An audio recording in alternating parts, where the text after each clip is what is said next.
विधानसभा seat से मैं हूं विनोद लांबा आपके साथ। प्रतापपुर की विधानसभा सीट फिलहाल समाजवादी पार्टी के पास है, जहां से बिल्वा यादव जी मौजूदा विधायक और इससे पहले 2009 के चुनावों में भी ये सीट समाजवादी पार्टी के पास है। प्रतापपुर की तमाम जनता हमारे साथ जुड़ी है, तमाम नेता भी हमारे साथ हैं। जनता से यही अनुरोध है कि आप सीधे सवाल पूछिए अपने नेताओं से। हर पार्टी के रिप्रेजेंटेटिव हमने इस मंच पर आप लोगों के लिए बुलाए हैं ताकि आप सीधे सवाल पूछ सकें। सबसे पहले जीतलाल यादव जी से पूछ लेता हूं, 3 ऐसे बड़े काम मुझे बता दीजिए प्रतापपुर विधानसभा सीट पर जो आपके विधायक ने कराए हों या फिर आपकी सरकार में हुए हों, ताकि जनता बता सके कि काम हुए हैं, और अगर नहीं हुए हैं तो क्यों नहीं हुए। हमारे विधानसभा या सरकार में सबसे बड़ी उपलब्धि जो 108, 102 नंबर की गाड़ी चलाई गई है, एम्बुलेंस सेवा, सरकार की सबसे क्षेत्र की जनता के लिए सबसे ही कारगर व्यवस्था हुई है। तमाम एक्सीडेंट हो जाते थे, तमाम गांव की महिलाएं अस्पताल तक नहीं पहुंच पाती थी, लेकिन ये जो 108 नंबर की सेवा चल रही है, इससे तुरंत त्वरित कार्रवाई हो जाती है, बहुत से लाखों लोगों की जान इससे बच गई। बहुजन समाज पार्टी इस बार विधानसभा का चुनाव प्रतापपुर में जीतेगी और पूरे उत्तर प्रदेश में चुनाव जीतेगी। किस मुद्दे पर जीतेगी? विकास के मुद्दे पर जीतेगी, कानून व्यवस्था के नाम पर जीतेगी। और इस समय कानून व्यवस्था समाजवादी पार्टी के नाम पर, और समाजवादी पार्टी के लोग पूरी तरह से खत्म कर चुके हैं। जनता त्राय कर रही है, अमन चैन सुकून बिल्कुल पूरी तरह से खत्म हो चुका है। बिजली की हालत बहुत खराब है, 7 से 8 घंटे आती है, उससे ज्यादा नहीं आती है। इसके अलावा विधायक या विधायक के करीबियों पे जमीन हथियाने का आरोप है। इसके अलावा नहरों में पानी, किसानों के लिए नहरों में पानी नहीं आया है, उसके लिए आपकी सरकार ने कुछ नहीं किया है। बिजली की व्यवस्था, बिजली 10-12 घंटे बराबर आ रही है। 10 से 12 घंटे, सही बताइएगा। सही बता रहा हूँ। अब कहीं कहीं कोई फीडर ऐसा है कि जहाँ पर टेक्निकल खराबी होती रहती है, वो तो हर जगह कोई व्यवस्था है, मशीनरी है, कहीं टेक्निकल व्यवस्था गड़बड़ हो गई। जमीन हथियाने का आरोप, जमीन हथियाने का टोटल निराधार गलत है। वो एक जनता से पूछ लिया जाए, जनता से बिल्कुल पूछ लिया, जनता से पूछ लिया जाए, जनता से पूछ लिया जाए।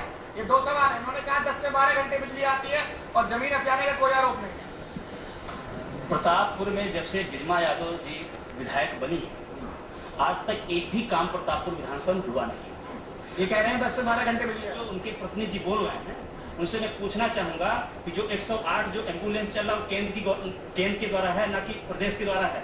और दूसरा नंबर, उत्तर प्रदेश सपा सरकार में एक कहावत है, जहां अगर जमीन दिखी खाली वो सपा सरकार के बंदों की है। 6 से 7 घंटे बिजली आती है, कट पिट के। विधायक जी के प्रतिनिधि कह रहे हैं 10 से 12 घंटे आती है। गलत बता रहे हैं, बिजली 6 से 7 घंटा से ज्यादा। जमीन हथियाने का भी आरोप जो है वो भी सही है। अभी हुसैनपुर का एक मामला है, गाँव सभा का तालाब है। नाम सुनिएगा, नाम सुनिएगा, नाम सुनिएगा। पहले तो पूजा पाल ने कब्जा किया, फिर इनके हाथ पूजा पाल कौन है? पूजा पाल वो भी विधायक है। तो पहले तो उन्होंने बनवाया था विद्यालय, उसके बाद जब उनकी हिम्मत छूट गई तो उसके बाद बिल्वा यादव ने लिया, कुछ जमीन अपने लिया, बाकी तालाब पहले बसपा वालों ने लिया।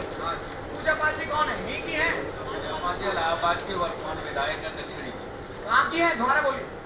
पश्चिमी विधानसभा इलाहाबाद। कौन सी पार्टी से ताल्लुक है? बहुजन समाज पार्टी। पूजा पाल का जवाब दीजिए, उनका जवाब मैं उनसे ले लूंगा। पूजा पाल आपकी पार्टी से ताल्लुक रखती है कि नहीं रखती है? हमारी पार्टी शायद पश्चिमी के एमएलए हैं। पूजा पाल जी हमारी पार्टी के एमएलए हैं।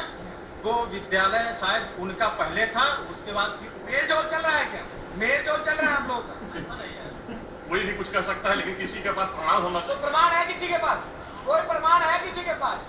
जो है शुक्ला जी की जमीन है, आज भी इसमें हाई कोर्ट का स्टे है। उन्होंने जब ये जमीन खरीदी तो वो जमीन नंबरी जमीन थी, जिसको उन्होंने खरीदा और उसके बाद उस पर डिग्री कॉलेज बनाया।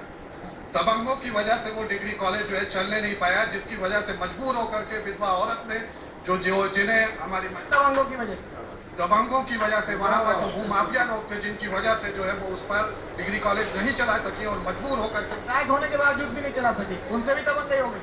उनसे भी दबंगई हुई। लायक से दबंगई हो गई। उसके बाद उनको जो है मजबूर होकर के बेचना पड़ा। जो कोर्ट में केस चल रहा है वो तालाब का केस चल रहा है और किसी चीज का केस नहीं चल रहा है। बिजली का थोड़ा बता दीजिए। आपने 10 से 12 घंटे कहा था ना? 10 से 12 घंटे कह रहे हैं, फिर कह रहे हैं आप कितने घंटे बिजली आती है?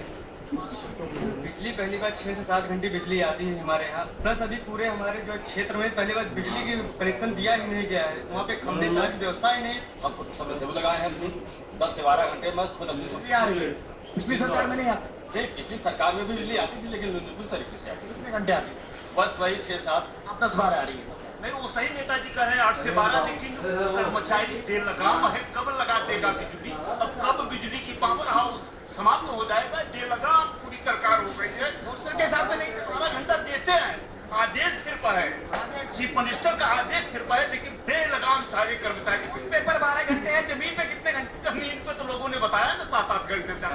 अभी जनरेटर चल रहा है कि नहीं चल रहा है?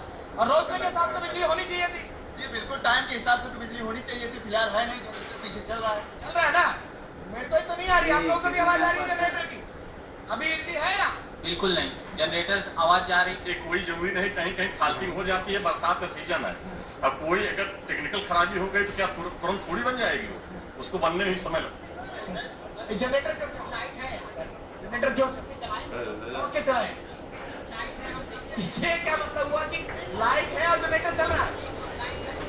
आप तीन पार्टी में बैठे हुए हैं, लाइट आ रही थी, आपने बदनाम करने के लिए जनरेटर चलवा दिया। हम लोग कोई बदनाम नहीं कर रहे हैं। लाइट की व्यवस्था, लॉ एंड ऑर्डर की व्यवस्था, हर व्यवस्था चौपट है। यहाँ कोई सड़कें नहीं बनी। आपने चलवा दिया, बीएसपी वालों ने जनरेटर चलवा दिया लाइट आते हुए। बिजली नहीं है तो ये तो कहा जाएगा कि बिजली नहीं है, कानून व्यवस्था गड़बड़ है तो कहा जाएगा। समाजवादी पार्टी 5 साल से सरकार है। वारी से लेकर के जंघई तक 5 साल हो गए, अभी तक सड़क का दृष्टिकरण नहीं हुआ। कुछ जवाब भी मिलते हैं, कुछ के नहीं भी मिलते हैं, लेकिन संतुष्टि का जो बड़ा सवाल यादव जी आपने उठाया है, इसका जवाब अब जनता के हाथ में है। प्रतापपुर से कैमरामैन प्रकाश तिवारी के साथ विनोद लांबा, इंडिया न्यूज।